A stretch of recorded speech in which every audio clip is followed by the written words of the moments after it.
स्वागत है आपका आध्यात्मिक उत्साह में, जहां हर वीडियो सिर्फ जानकारी नहीं बल्कि एक ऐसा रहस्य है जो आपके रोंगटे खड़े कर देगा।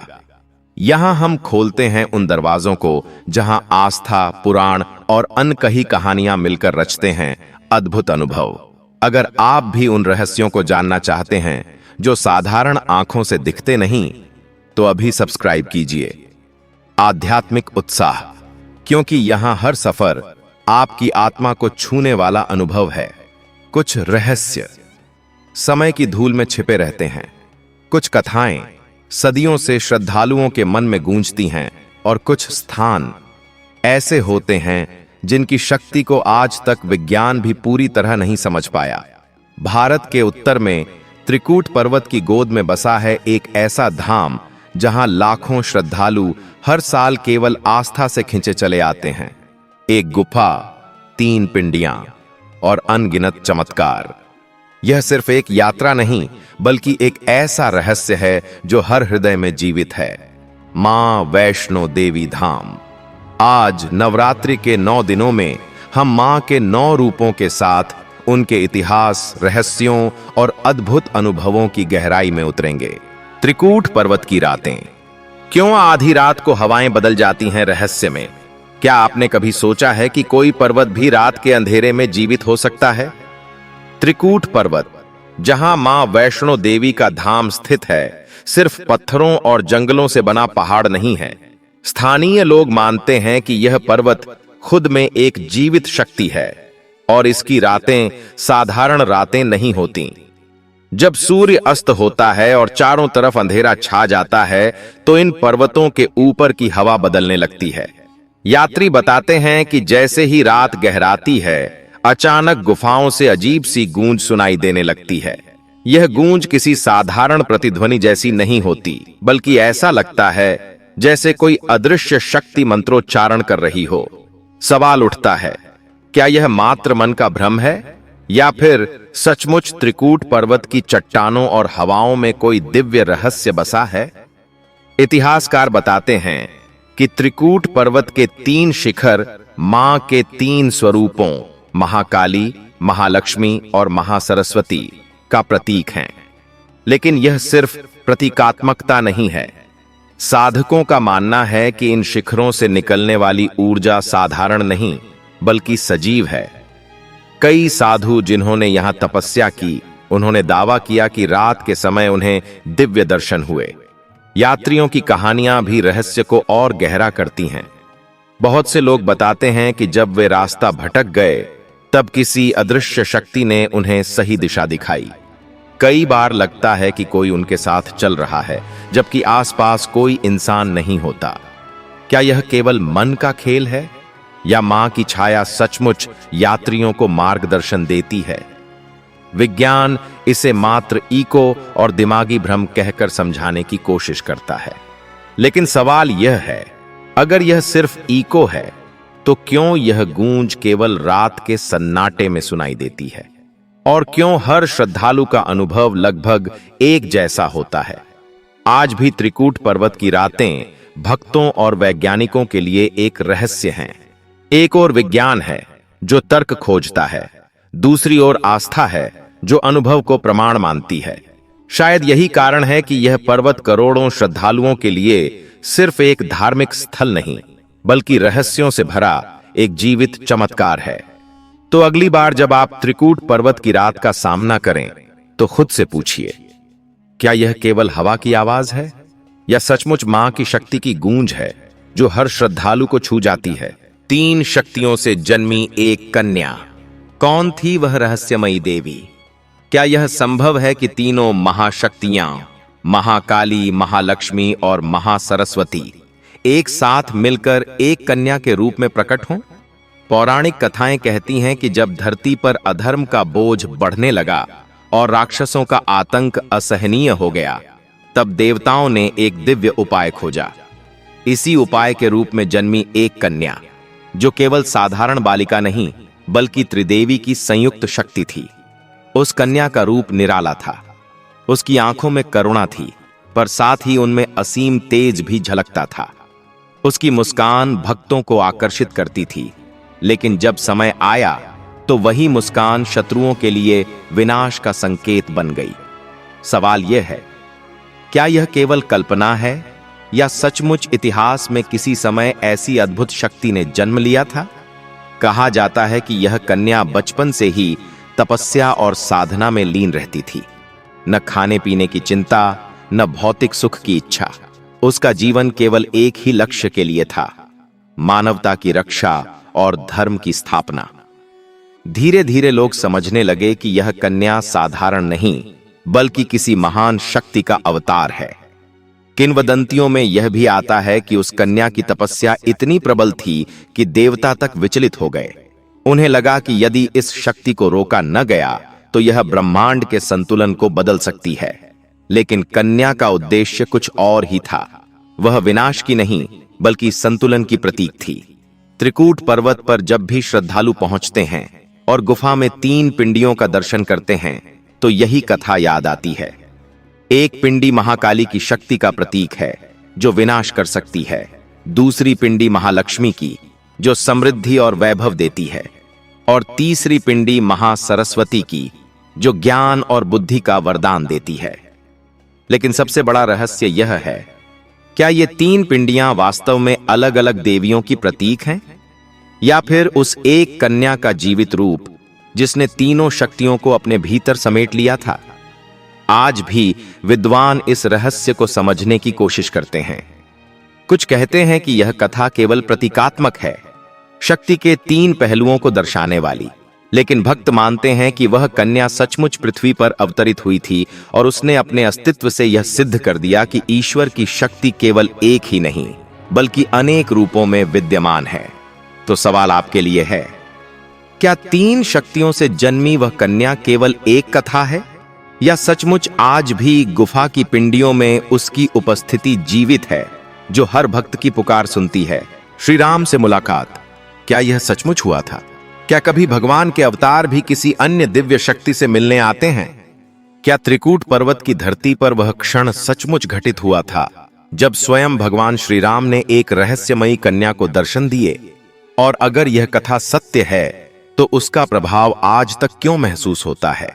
किंवदंती कहती है कि त्रेता युग के वनवास काल में जब भगवान राम अपने भाई लक्ष्मण और पत्नी सीता के साथ इन पर्वतों से गुजरे तो उन्होंने वहां एक दिव्य कन्या को तपस्या में लीन पाया। यह कन्या कोई साधारण नहीं थी, वह वही शक्ति थी जो 3 देवियों के संयोग से जन्मी थी।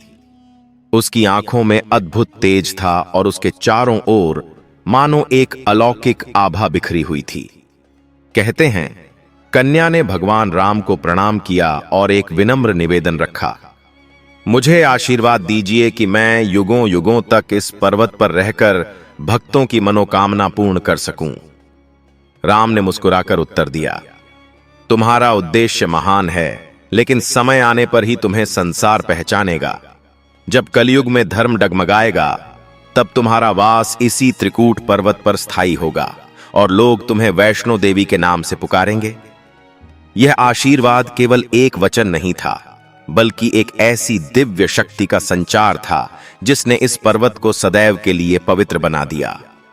भक्त मानते हैं कि उसी क्षण से त्रिकूट पर्वत एक ऐसे धाम में बदल गया जहां आस्था और शक्ति एक साथ विद्यमान हैं।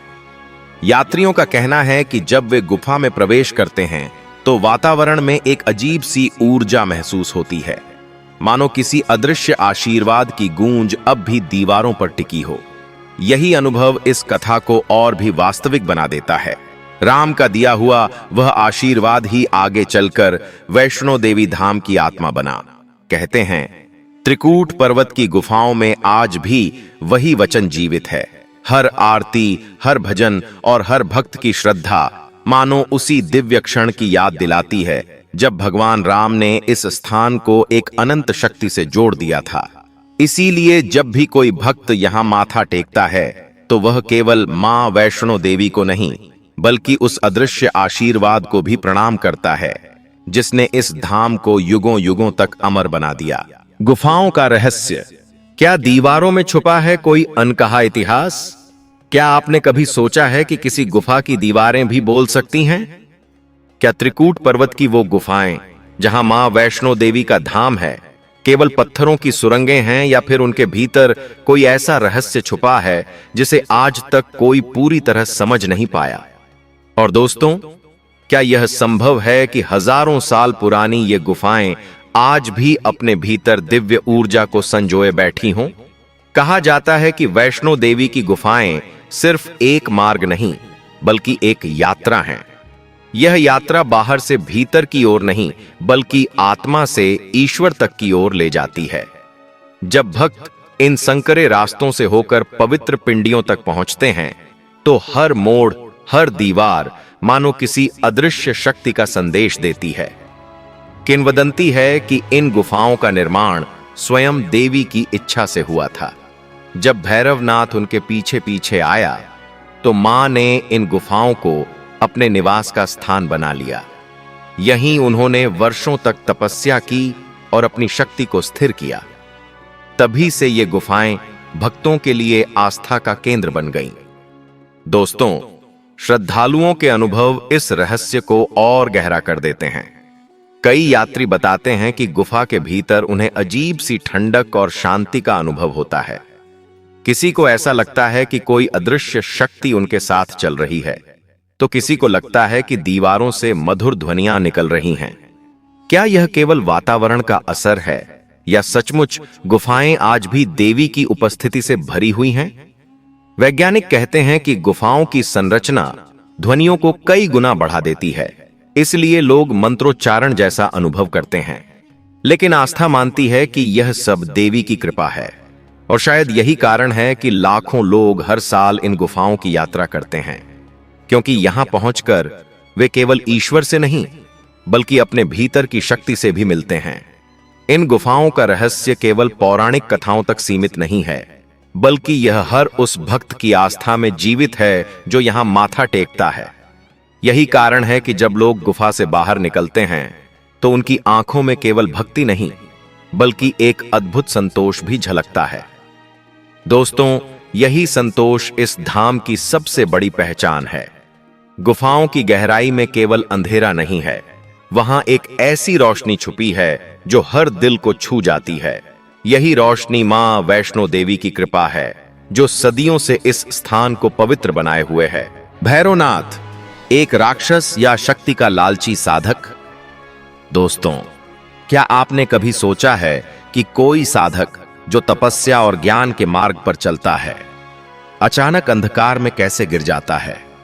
क्या भैरवनाथ वास्तव में एक राक्षस था, या फिर वह एक ऐसा साधक था जो शक्ति की चाह में अपनी ही इच्छाओं का शिकार बन गया? लोक कथाओं के अनुसार भैरवनाथ साधारण व्यक्ति नहीं था। वह महान गुरु गोरखनाथ का शिष्य था, और गहन तपस्या करके उसने अलौकिक शक्तियां प्राप्त की थीं। उसके भीतर एक साधक की योग्यता थी, लेकिन धीरे धीरे वही साधना अहंकार और लालच में बदल गई। जब उसने मां वैष्णो देवी को देखा, तो उसे समझ आ गया कि यह कोई साधारण कन्या नहीं, बल्कि दिव्य ऊर्जा का स्रोत है। लेकिन यहीं से उसके भीतर द्वंद्व शुरू हुआ। कुछ कथाएं कहती हैं कि वह मां की सुंदरता से मोहित होकर उन्हें पाना चाहता था, तो कुछ मानती हैं कि उसकी वास्तविक चाह शक्ति और अमरत्व थी। वह मां की ऊर्जा को अपने वश में करना चाहता था। मां ने उसे कई बार समझाया, भैरव, यह मार्ग विनाश का है, तप और धर्म का रास्ता अपनाओ। लेकिन भैरवनाथ अपनी लालसा में अंधा हो चुका था। उसने मां का पीछा करना शुरू किया, और मां जहां जहां गईं, बांगंगा, चरण पदुका, अर्धकुंवारी, वह उनके पीछे पीछे पहुंचता रहा। आखिरकार त्रिकूट पर्वत की गुफा में निर्णायक क्षण आया। मां ने अपना असली स्वरूप प्रकट किया। महाकाली का तेज, त्रिशूल हाथ में और नेत्रों से अग्नि की ज्वाला। उसी क्षण भैरवनाथ का अंत हो गया। लेकिन दोस्तों, यहां कथा एक मोड़ लेती है। मरते समय भैरवनाथ ने अपनी गलती स्वीकार की और मां से क्षमा मांगी। और आश्चर्य की बात यह है कि मां ने उसे न केवल क्षमा किया, बल्कि आशीर्वाद भी दिया। तुम्हारे बिना मेरी यात्रा अधूरी मानी जाएगी। हर भक्त मेरे दर्शन के बाद तुम्हारे मंदिर जाकर ही अपनी यात्रा पूर्ण करेगा। यही कारण है कि आज भी हर श्रद्धालु वैष्णो देवी के दर्शन के बाद भैरवनाथ के मंदिर जाता है। दोस्तों, यह कथा हमें सिखाती है कि शक्ति केवल विनाश नहीं करती, बल्कि करुणा और क्षमा का रूप भी धारण करती है। भैरवनाथ चाहे राक्षस हो या भटका हुआ साधक, मां की कृपा ने उसे भी मोक्ष दे दिया। और यही इस धाम का सबसे बड़ा रहस्य है। यहां हर आत्मा को अंततः शांति मिलती है। दोस्तों, क्या आपने कभी सुना है कि एक नदी किसी साधारण स्रोत से नहीं, बल्कि एक दिव्य बाण से निकल सकती है? क्या यह केवल एक कथा है या सचमुच मां वैष्णो देवी की शक्ति ने उस सूखी धरती को जीवनदायिनी जलधारा में बदल दिया? कहानी कुछ यूं है। जब मां वैष्णो देवी भैरवनाथ से बचते हुए त्रिकूट पर्वत की ओर बढ़ रही थीं, तो रास्ता कठिन था। उनके साथ चल रहे भक्त और सैनिक प्यास से व्याकुल हो उठे। आसपास कहीं पानी नहीं था, लेकिन मां की करुणा ने उन्हें रोक लिया। मां ने अपना धनुष उठाया और एक बाण चलाया। जैसे ही वह बाण धरती में धंसा, उसी क्षण वहां से जलधारा फूट पड़ी। यही जलधारा आज बाणगंगा के नाम से जानी जाती है। कहते हैं इस नदी का नाम बाण और गंगा के मिलन से पड़ा। बाण जिसने गंगा जैसी पवित्र धारा को जन्म दिया। दोस्तों, श्रद्धालुओं का मानना है कि इस जल से स्नान करने मात्र से आत्मा शुद्ध हो जाती है।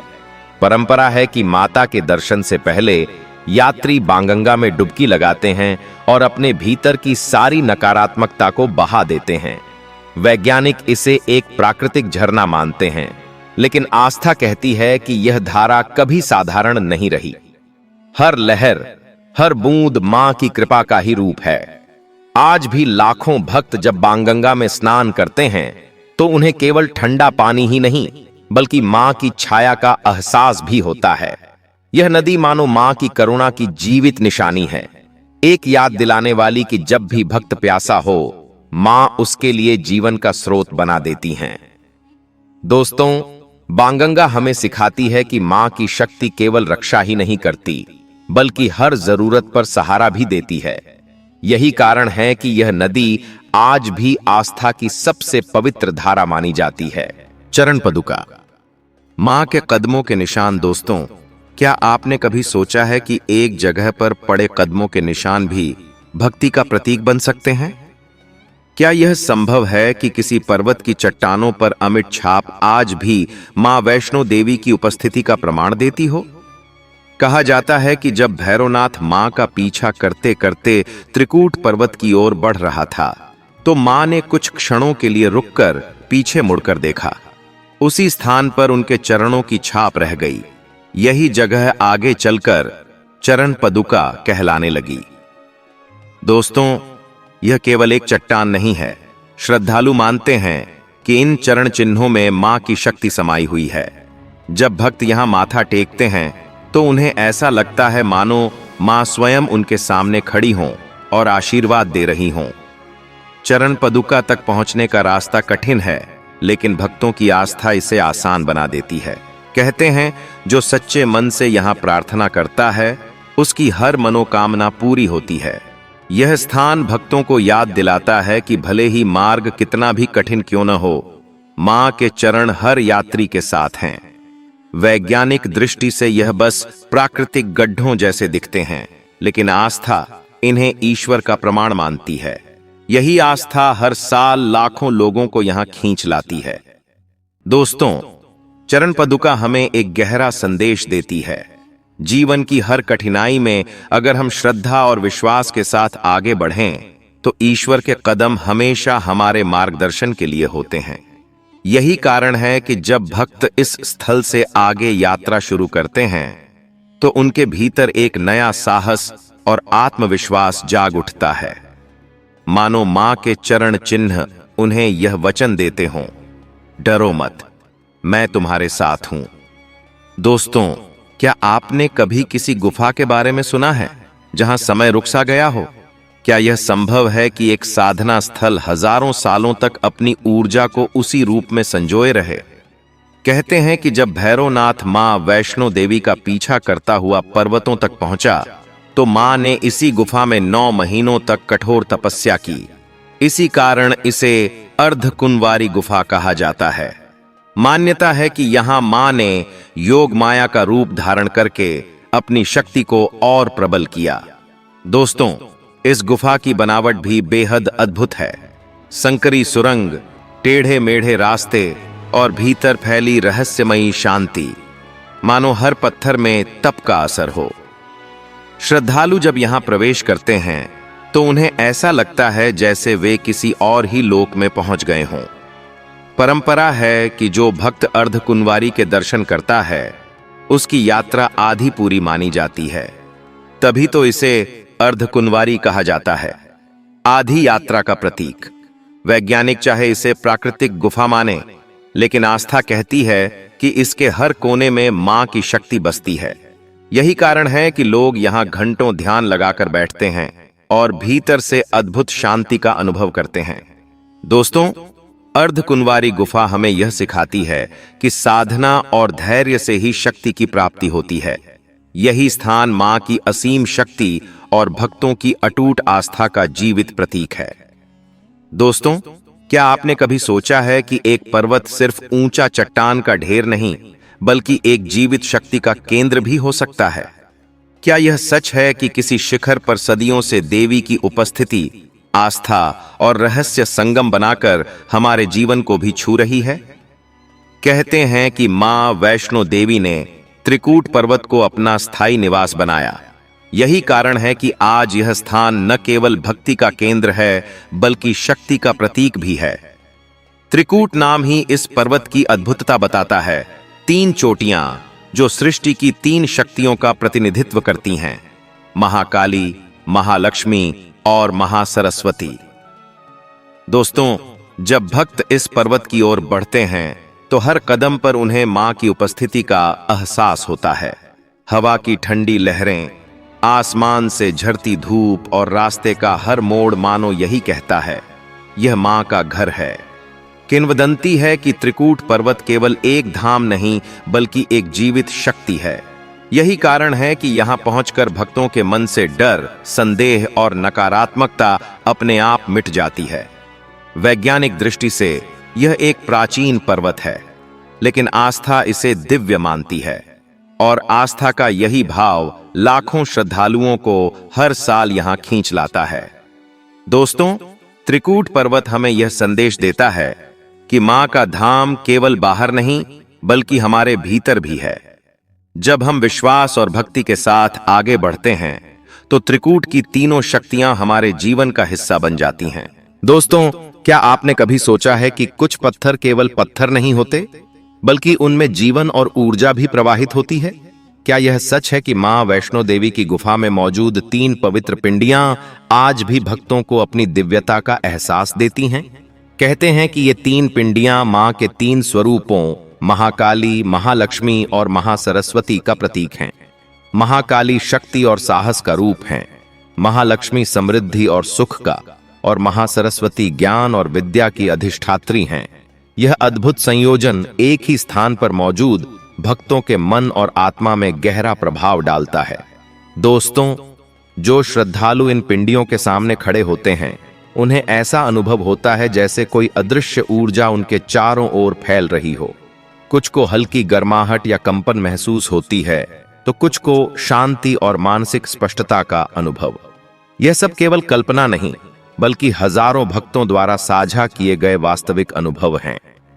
वैज्ञानिक इसे भूगर्भीय ऊर्जा या प्राकृतिक संरचना का परिणाम मानते हैं, लेकिन आस्था कहती है कि यह मां की जीवित शक्ति का संकेत है। अद्भुत बात यह है कि इन पिंडियों पर न तो कोई कृत्रिम सजावट की गई है और न ही इन्हें तराशा गया। ये प्राकृतिक रूप से ऐसे ही विद्यमान हैं। दोस्तों, यह स्थान हमें यह सिखाता है कि शक्ति केवल भौतिक नहीं होती, बल्कि ऊर्जा, आस्था और विश्वास के माध्यम से भी प्रवाहित होती है। यही कारण है कि लाखों भक्त हर साल यहां आते हैं, अपनी मनोकामनाओं को लेकर और मां के आशीर्वाद के लिए। जब आप गुफा में इन पिंडियों के सामने खड़े होते हैं तो अनुभव इतना अद्भुत होता है कि शब्दों में बयां करना मुश्किल है। यही वजह है कि पवित्र पिंडियां मां के 3 स्वरूपों की जीवित पहचान मानी जाती हैं। और श्रद्धालुओं के जीवन में आशा, शक्ति और आस्था का संचार करती हैं। चलिए दोस्तों, आगे बढ़ते हैं और बात करते हैं उस रहस्यमयी अनुभव की जो हर भक्त को मां वैष्णो देवी की गुफा में महसूस होता है। क्या आपने कभी सोचा है कि कुछ ध्वनियां केवल कानों को नहीं बल्कि आत्मा को भी छू सकती हैं? क्या यह केवल गुफा का इको है या वहां किसी अदृश्य शक्ति का वास है? कहते हैं कि जैसे ही भक्त गुफा के भीतर प्रवेश करते हैं, उन्हें अचानक शंख, घंटी या मंद मंत्रों जैसी गूंज सुनाई देती है। यह कोई साधारण ध्वनि नहीं होती, कभी शांत, कभी तीव्र और कभी अचानक मौन के बीच गूंजती हुई। स्थानीय लोग मानते हैं कि यह मां की ऊर्जा की अभिव्यक्ति है। ये ध्वनियां भक्तों का स्वागत करती हैं और उन्हें चेतावनी भी देती हैं। सतर्क रहो, मेरी ऊर्जा के पास कदम रखते हो। कई यात्रियों ने अनुभव किया कि गुफा के गहरे हिस्से में पहुंचते ही ठंडी हवा का झोंका आता और वातावरण में अनोखी सुगंध फैल जाती है। वैज्ञानिक इसे केवल भूगर्भीय गूंज या इको मानते हैं, लेकिन आध्यात्मिक विद्वान कहते हैं कि ये ध्वनियां साधारण भौतिक कारणों से नहीं हो सकती। उनका मानना है कि गुफा में एक अदृश्य शक्ति प्रवाहित है जो भक्तों के मन और आत्मा को अनुभव कराती है। दोस्तों, कुछ श्रद्धालुओं का कहना है कि गुफा के भीतर ऐसा लगता है जैसे कोई अदृश्य हाथ उनका मार्गदर्शन कर रहा हो। कभी प्रकाश की चमक, कभी तापमान में बदलाव और अचानक मानसिक शांति का अनुभव। ये सभी संकेत हैं कि गुफा केवल पत्थरों का स्थान नहीं बल्कि एक ऊर्जा केंद्र है। हर व्यक्ति का अनुभव अलग होता है। किसी को हल्की कंपन महसूस होती है, किसी को दीपक जैसी रोशनी दिखाई देती है और किसी को देवी का दर्शन स्वप्न जैसा प्रतीत होता है। यही रहस्य इसे और भी आकर्षक बनाता है। श्रद्धालुओं के अनुभव, क्या मां सच में दर्शन देती हैं? चलिए दोस्तों, आगे बढ़ते हैं और जानते हैं उन अद्भुत अनुभवों के बारे में जो हर भक्त मां वैष्णो देवी की गुफा में महसूस करता है। क्या सचमुच मां अपने भक्तों के बीच उपस्थित होती हैं? क्या यह केवल श्रद्धा का प्रभाव है या यहां कोई जीवित शक्ति भी है? कहते हैं कि जैसे ही भक्त गुफा में 3 पिंडियों के सामने खड़े होते हैं, उन्हें ऐसा अनुभव होता है मानो कोई अदृश्य दृष्टि उनकी ओर देख रही हो। कभी हल्की ठंडी हवा का झोंका, कभी किसी के हल्के कदमों की आवाज। जब गुफा में कोई और नहीं होता, कुछ श्रद्धालु बताते हैं कि उन्हें स्वप्नों में मां के दर्शन हुए और जब वे जागते हैं तो वही घटनाएं वास्तविकता में घटित होती प्रतीत होती हैं। एक भक्त जो गंभीर रूप से बीमार था ने अपनी यात्रा के दौरान प्रार्थना की और अनुभव किया कि किसी ने उसकी पीठ सहलाई, थकान मिट गई और धीरे धीरे उसकी बीमारियां ठीक होने लगीं। दोस्तों, यह केवल व्यक्तिगत अनुभव नहीं है। हजारों श्रद्धालुओं ने इसी प्रकार की घटनाओं का साक्षात अनुभव साझा किया है। कहते हैं कि नवरात्रि के 9 दिन इन अनुभवों की शक्ति और भी बढ़ जाती है। गुफा में ऊर्जा इतनी प्रबल होती है कि हर भक्त, चाहे शारीरिक रूप से कमजोर हो या मानसिक रूप से थका हुआ, उसे अनुभव करना मुश्किल पाता है। वैज्ञानिक इसे मनोवैज्ञानिक प्रभाव या स्थल विशेष की ऊर्जा मानते हैं, लेकिन श्रद्धालु कहते हैं कि जब आप पूरी श्रद्धा के साथ प्रार्थना करते हैं तो अनुभव शुद्ध और दिव्य हो जाता है। दोस्तों, हर व्यक्ति जो गुफा से बाहर आता है अपने मन और आत्मा में यही महसूस करता है कि यह केवल आस्था की यात्रा नहीं बल्कि मां की वास्तविक उपस्थिति का अनुभव है। यही कारण है कि लाखों भक्त हर साल कटरा से पैदल यात्रा कर इस शक्ति केंद्र तक पहुंचते हैं। नवरात्रि के 9 दिन, गुफा की ऊर्जा का रहस्य। चलिए दोस्तों, आगे बढ़ते हैं और जानते हैं क्यों मां वैष्णो देवी की गुफा नवरात्रि के 9 दिनों में और भी अद्भुत और रहस्यमयी प्रतीत होती है।